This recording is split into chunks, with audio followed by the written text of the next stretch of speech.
Estamos de volta com o programa Vida e Saúde na TV, visitando hoje a Clínica Amato, uma belíssima clínica com excelente estrutura para todas as especialidades.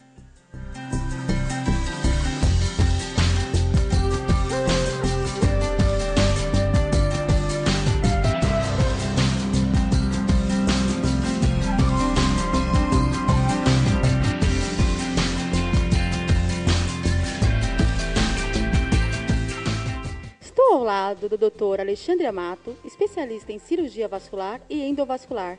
Tudo bem, doutor? Olá, tudo bem? Muito obrigado pelo convite novamente. Nós que agradecemos, podemos acompanhar um pouquinho do trabalho da clínica. A clínica é linda, nós vamos estar mostrando imagens, o telespectador vai ter a oportunidade de ver imagens e nós vamos esclarecer algumas dúvidas com o doutor. Muito obrigado, estou aqui à disposição.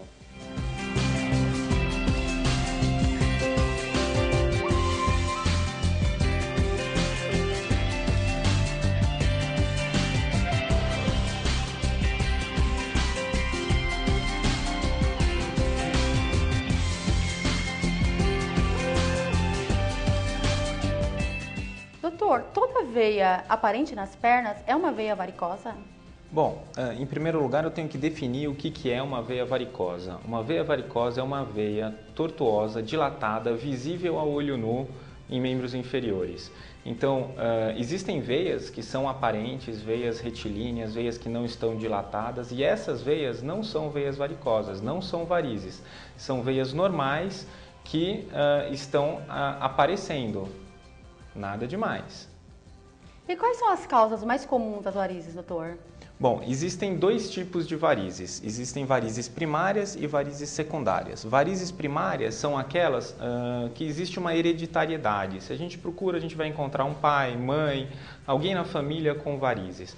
Quanto às varizes secundárias, elas são decorrentes de alguma outra doença. Então, o paciente ele ou teve uma trombose e depois de alguns anos ele apresentou essas varizes, ou então ele teve um trauma e desse trauma, em decorrência, uma fístula arteriovenosa ou algum outro problema e acabou evoluindo com o aparecimento dessas varizes. Então, na população em geral, o mais frequente, o mais prevalente são as varizes primárias, são as varizes hereditárias.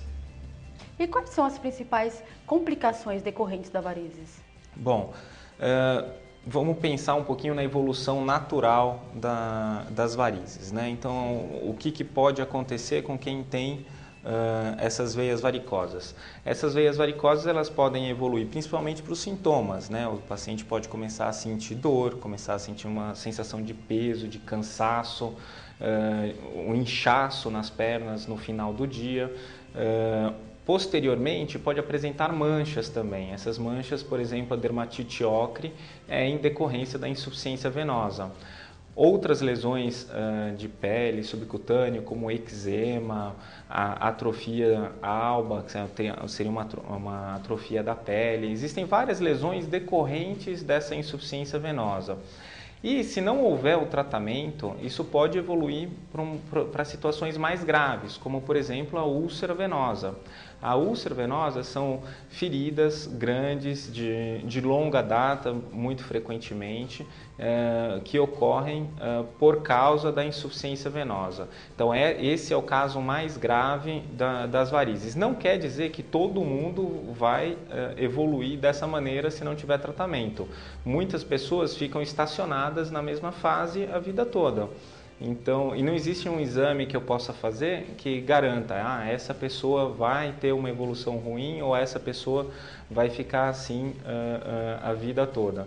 Então, é sempre bom passar com o especialista, com o seu médico e conversar com ele sobre as possibilidades de tratamento. Doutor, uma dúvida muito comum é se o anticoncepcional provoca varizes. Isso é verdade? Bom, o anticoncepcional ele é um fator desencadeante de varizes. A questão é, gravidez também é um fator desencadeante de varizes. Então, eu não posso proibir o uso do anticoncepcional porque a gravidez também é uma causa de varizes. Então, ou pelo menos um fator de piora de varizes. Então, desde que seja usado com parcimônia, com acompanhamento médico, e esteja sempre atenta, né? Veja se está aparecendo mais vaso, se não está. Isso é muito pessoal de cada pessoa, de paciente para paciente. Então, isso tem que ser discutido com o seu médico, com as possibilidades de anticoncepção. Doutor, e após a cirurgia, as varizes podem voltar?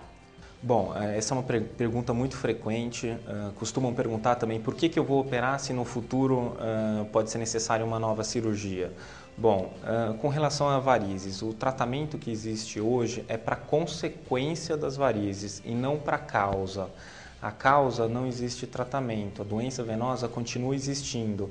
O que nós tratamos são as veias que no momento estão doentes.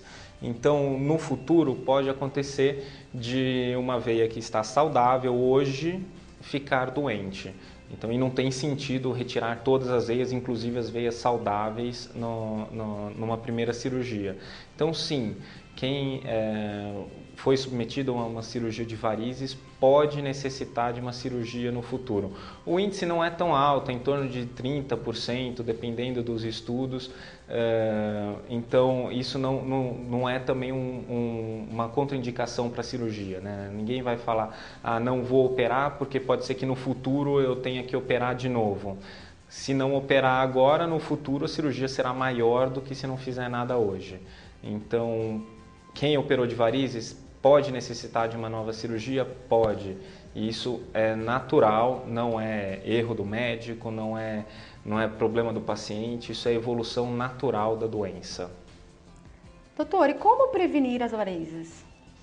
Bom, em primeiro lugar, eu sugiro conversar com o seu médico, né? Saber se você já tem, não tem, se precisa fazer alguma coisa específica ou não. Para quem tem já doença venosa, mesmo que num grau menor, as orientações podem ser um pouquinho diferentes, né? O que eu sugiro é manter um corpo saudável, não ganhar muito peso. Importante, né? Exercício físico. Algumas pessoas acham que o exercício físico causa varizes, porque estava muito sedentário, aí começou a fazer academia e começou a notar que estão aparecendo veias. Não é o exercício que está causando essas veias já estavam lá. Talvez a perda do tecido adiposo deixe essas veias um pouquinho mais aparentes. Então elas podem ficar mais visíveis, mas não quer dizer que elas não estavam lá antes. Não foi o exercício que causou essas varizes. Então não é contraindicação fazer exercício físico. Exercício físico é bom, manter-se dentro do peso, principalmente, né? Quanto maior o peso, maior a possibilidade de ter varizes, né? Não usar salto alto, manter uma vida saudável e é isso que eu posso orientar. O fumo também, né, doutor? Acho que prejudica ou não? O fumo eu oriento a todo paciente parar de fumar, né? Porque não só por causa das varizes, né? Tem muitos problemas e problemas vasculares e vasculares graves, né? Pode não ser um dos principais problemas ou um problema grande para varizes, mas, por exemplo, para doenças arteriais é muito importante. Então, o tabagismo é um fator de doença grave. Então, é bom sempre todo mundo parar de fumar. Nós estamos vendo na sociedade nossa que a prevalência do fumo está diminuindo, isso é muito bom. E eu só tenho a incentivar isso. Doutor, muito obrigada pelos seus esclarecimentos. Muito obrigado pelo convite, estou à disposição. Programa Vida e Saúde na TV. Informação com responsabilidade para você.